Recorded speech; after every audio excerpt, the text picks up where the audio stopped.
안녕하세요. 성공여고 동아시아서 교사 유선재입니다. 지금은 9월 11일 12시 12분이에요.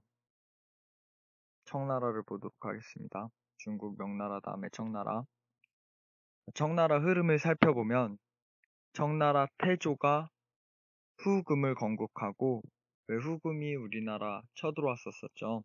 후금 경묘란 일으킨 그 후금을 건국하고, 그 다음 태종 때 후금을 청으로 바꾸게 됩니다.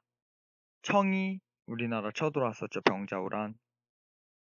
이 태종 이후에 3대, 이 다음부터 3대에 걸쳐서 이 청나라는 전성기를 구가하게 되는데, 첫 번째 전성기가 강희제, 두 번째가 옹정제, 세 번째가 걸륭제입니다. 이거 인터넷에서 갖고 왔는데 좀 흐리네요. 강희제, 옹정제, 걸륭제입니다. 우리 교과서로는 페이지가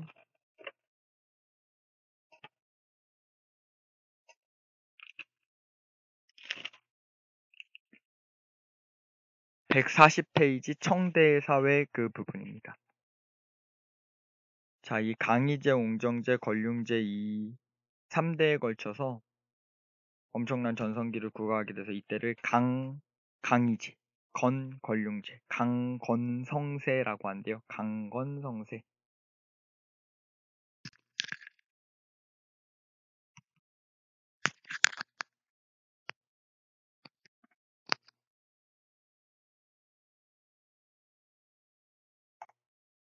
강건성세라고 부르는데, 이때 황제들이 했던 일을 우리 좀 보도록 할게요. 한 명 한 명씩.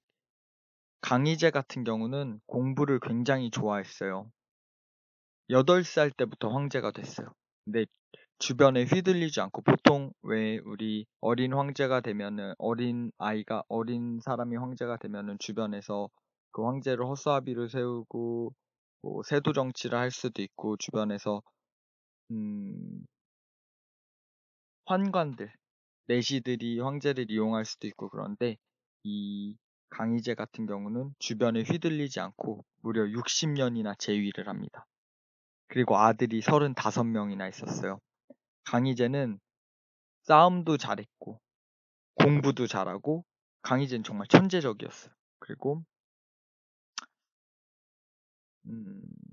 뭐 그런 좋은 캐릭터였죠. 많은 능력을 갖고 있는 좋은 캐릭터였고, 청나라 같은 경우는 후금은 여진족이죠. 여진족이 중국의 한족을 지배하다 보니까 한족의 저항이 많았어요. 그래서 강희제는 그런 한족들의 저항을 힘으로 강하게 누릅니다. 뭐 대표적인 게 3번의 난, 번은 지방을 뜻하는데, 이 한족들한테 반청 세력, 한족들이 지금 여진족들한테 지배를 당하고 있으니까, 마치 일제강점기에 우리나라 지배를 당하듯이 지배를 당하고 있으니까 반청 세력들이 많았는데, 그 반청 세력들이 많았던 데가 타이완이에요. 그 타이완을 진압하기도 합니다. 는 강희제.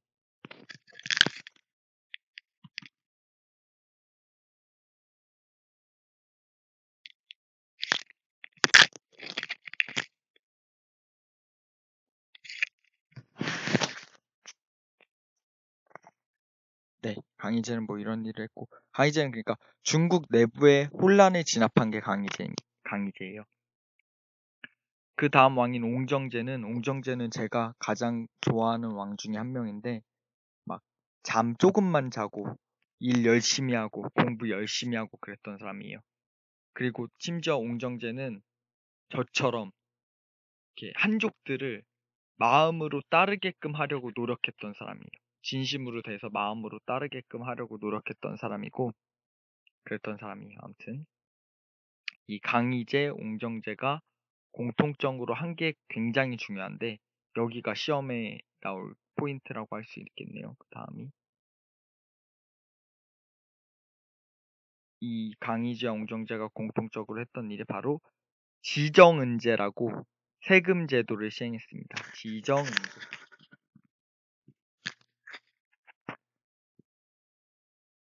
강희제가 시작했고 옹정제가 전국화시켰어요. 그러니까 우리 지난 시간에 배웠지만 명나라 때 1조 편법을 시행하면서 은사용이 보편화되었어요. 은이 지금은 금이 재산의 자본의 기초거든요. 금이 많으면 그 나라는 국력이 높은 거예요. 근데 이때는 은이었단 말이에요. 은이 재산의 기초였었어요. 그래서 명나라 때 일조편법을 시행하면서 은이 재산의 기초가 되고 은사용이 보편화되어 있었는데, 근데 중국이 인구가 너무 많아서 인구 파악이 안 돼요. 그러니까 이 강희제 옹정제 때 이제 지세, 땅값, 땅과 관련된 세금만 내고 정세, 사람들과 관련된 세금을 내지 말라. 그렇게 한 게 지정은제입니다. 사람과 관련된 세금은 내지 않은 거예요. 써드릴게요.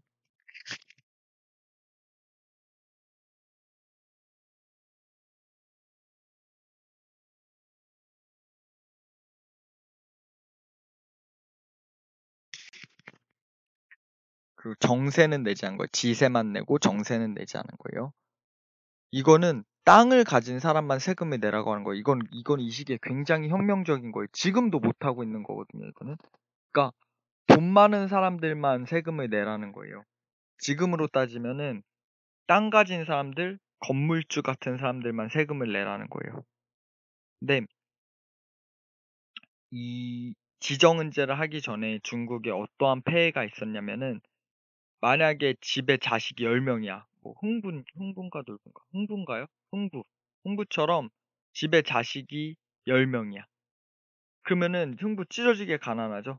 그럼 돈이 없어도 세금을 많이 내야 돼. 왜냐면은 정세, 사람과 사람 한 명당 세금을 내야 되니까. 그러다 보니까 자식은 많고 자식은 많고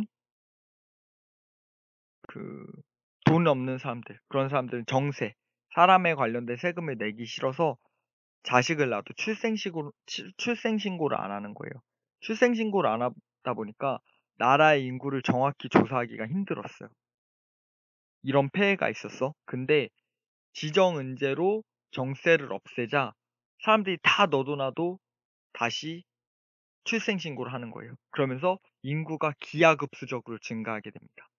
그래서 19세기 초반에 이 강희제, 옹정제, 권룡제 이 19세기 초반에 중국이 벌써 인구가 19세기 초반에 4억을 찍어요, 인구가.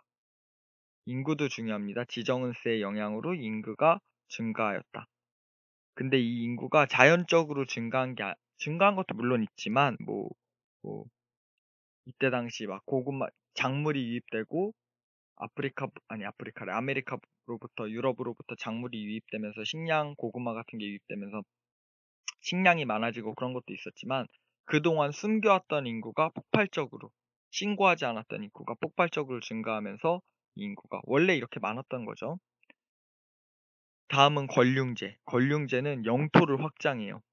이 권륭제 때 지금의 중국 영토와 비슷한 이 지도를 만듭니다. 중국의 지도를 만들어요. 영토 확장 권륭제.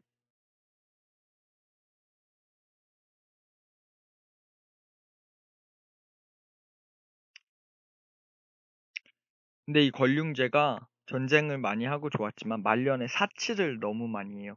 막 지방에 순찰 막 한 번 하는데 자기 부하들, 자기 사람들을 막 10,000명씩 데리고 가고 그래요. 근데 그 10,000명이 다 놀고 먹고 마시고 그러면은 엄청나게 많은 돈을 써야 됐겠죠. 그러다 보니까 재정이 남아나지 않았고 그 와중에 외세의 침입이 시작됩니다. 청나라는 굉장히 사실 오만했어요. 영국의 폴